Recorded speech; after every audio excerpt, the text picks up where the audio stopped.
Let us all together thank God for this beautiful occasion where we can all together proclaim the joy of spreading peace,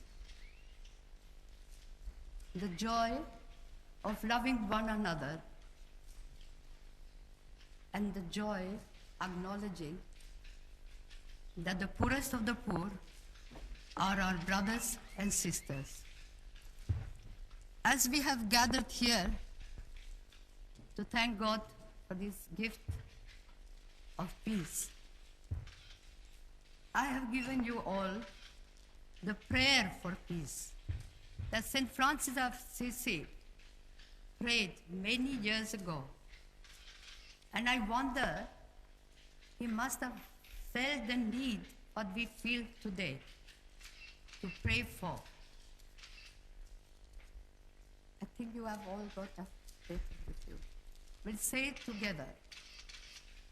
Lord, make me a channel of your peace, that where there is hatred, I may bring love, that where there is wrong, I may bring the spirit of forgiveness, that where there is discord, I may bring harmony, that where there is error, I may bring truth, that where there is doubt, I may bring faith, that where there is despair, I may bring hope, that where there are shadows, I may bring light, that where there is sadness, I may bring joy. Lord, grant that I may seek rather to comfort than to be comforted, to understand than to be understood, to love than to be loved.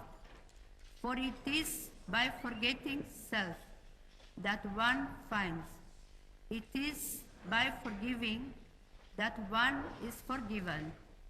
It is by dying that one awakens to eternal life. Amen.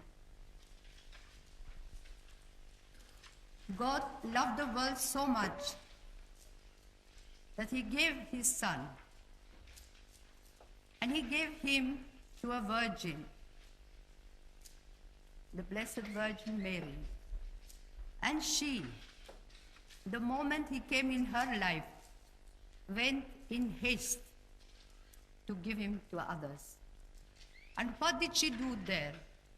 She did the work of the handmaid. Just serve. Just spread that joy of loving through service. And Jesus Christ loved you and loved me, and he gave his life for us. And as if that was not enough for him, he kept on saying, love as I have loved you, as I love you now. And how do we have to love? To love in the giving. For he gave his life for us. And he keeps on giving. And he keeps on giving right here, everywhere, in our own lives and in the lives of others. It was not enough for him to die for us. He wanted that we love one another, that we see him in each other. That's why he said, blessed are the clean of heart, for they shall see God. And to make sure that we understand what he means, he said that the hour of death, we are going to be judged on what we have been to the poor, to the hungry, the naked, the homeless. And he makes himself that hungry one, that naked one, that homeless one, not only hungry for bread, but hungry for love. Not only naked for a piece of cloth, but naked with of that human dignity.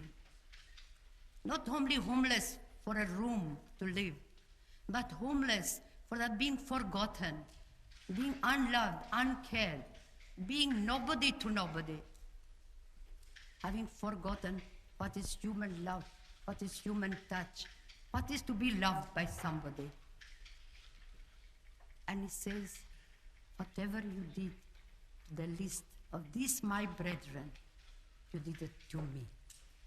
It is so beautiful for us to become holy through this love. For holiness is not the luxury of the few. It is a simple duty for each one of us. And through this love, we can become holy. Through this love for one another. And today, when I have received this award, I personally am most unworthy.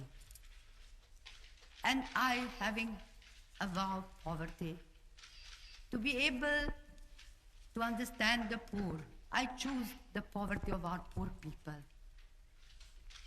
But I am grateful and I'm very happy to receive it in the name of the hungry, of the naked, of the homeless, of the crippled, of the blind, of the lepers, of all those people who feel unwanted, unloved, uncared, throwaway of the society, people who have become a burden to the society and are shunned by everybody.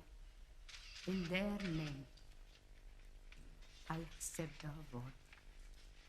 And I'm sure this award is going to bring an understanding love between the rich and the poor. And this is what Jesus has insisted so much. That's why Jesus came on earth, to proclaim the good news to the poor. And through this award, and through all of us gathered here together, we are wanting to proclaim the good news to the poor, that God loves them, that we love them, that they are somebody to us, that they too have been created by the same loving hand of God, to love and to be loved.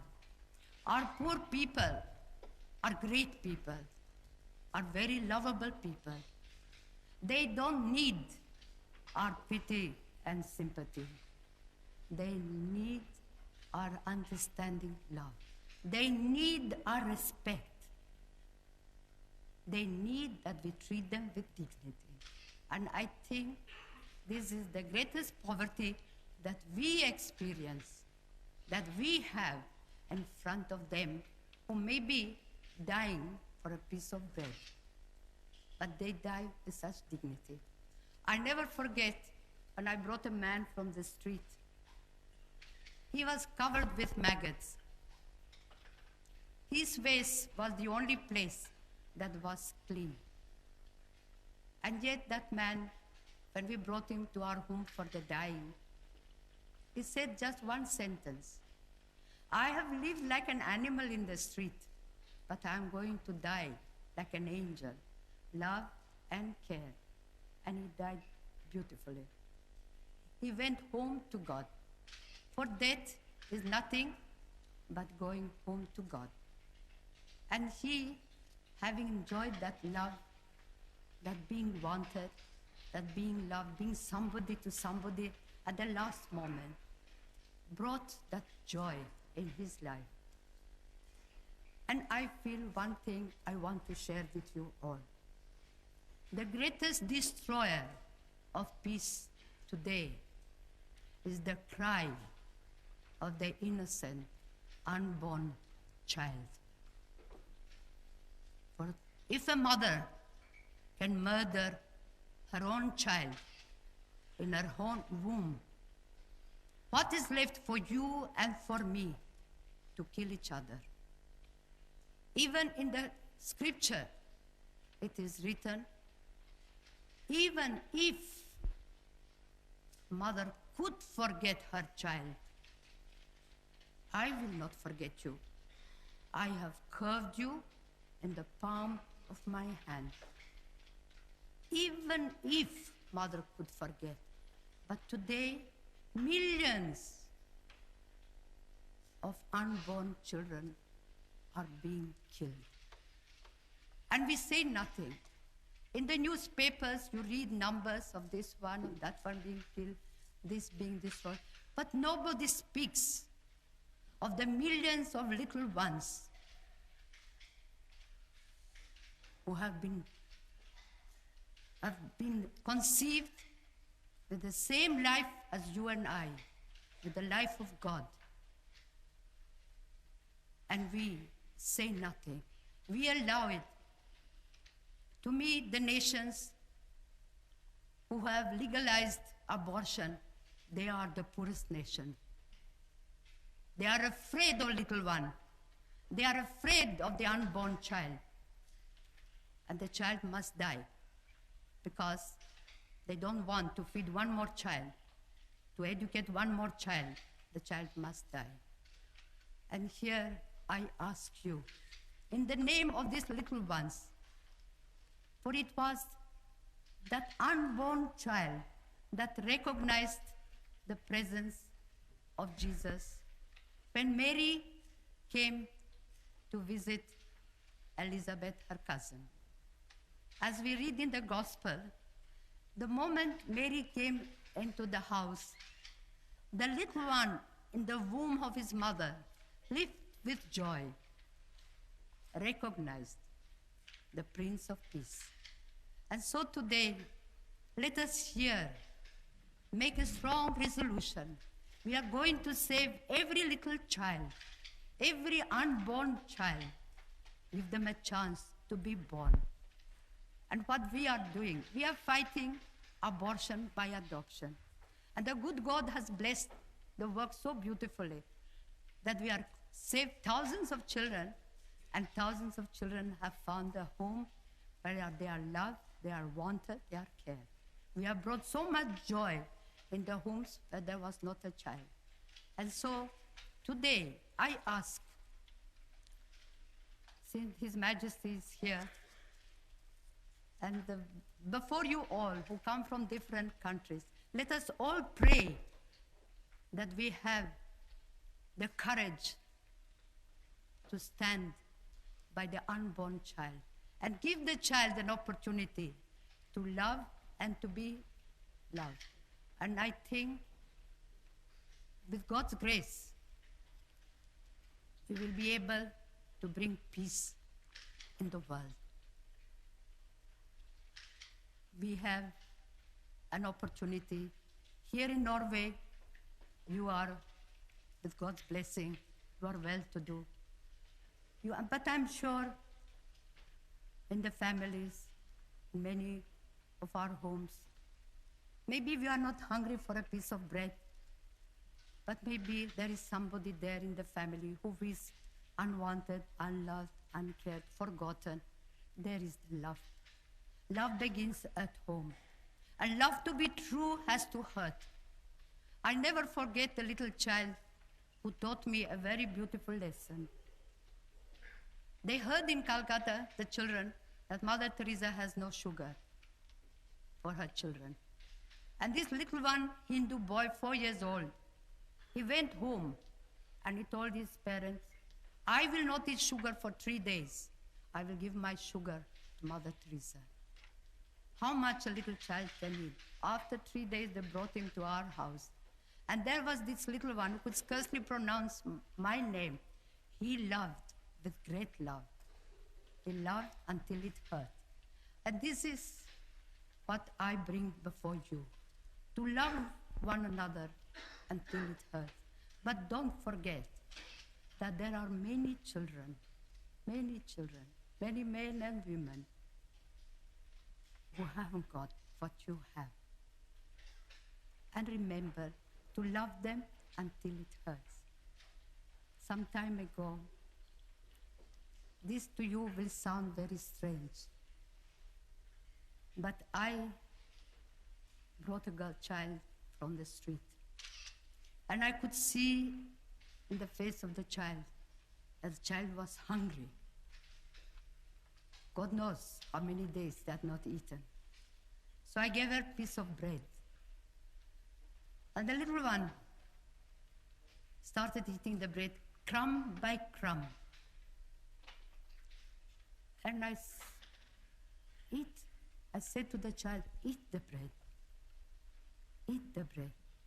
And she looked at me and said, I'm afraid to eat the bread because I'm afraid when it is finished, I will be hungry again. This is a reality. And yet there is that greatness of the poor. One evening, a gentleman came to our house and said, there is a Hindu family with 8 children, have not eaten for a long time. Do something for them. And I took rice and I went immediately. And there was this mother, and those little ones' faces, shining eyes from sheer hunger. She took the rice from my hands. She divided it into 2 and she went out. When she came back, I asked her, where did you go? What did you do? And one answer she gave me, they are hungry also. She knew that the next door neighbor, a Muslim family, was hungry. What surprised me most, not that she gave the rice, but what surprised me most, that in her suffering, in her hunger, she knew that somebody else was hungry. And she had the courage to share. And she had the love to share. And this is what I want you to love the poor. And never turn your back to the poor. For in turning your back to the poor, you are turning it to Christ. For he had made himself the hungry one, the naked one, the homeless one, so that you and I have an opportunity to love him. Because where is God? How can we love God? It's not enough to say, my God, I love you. But my God, I love you. Here. I can enjoy this, but I give up. I could eat that sugar, but I give that sugar. If I stay here the whole day and the whole night, you would be surprised of the beautiful things that people do to share the joy of giving. And so my prayer for you is that we bring prayer in our homes. And from the fruit of prayer will be that we believe that in the poor, it is Christ. And if we really believe, we will begin to love. And if we love naturally, we will try to do something. First, in our own home, next door neighbor, in the country we live, in the whole world. And let us all join in that one prayer. God, give us courage to protect the unborn child. For the child is the greatest gift of God to a family, to a nation, and to the whole world.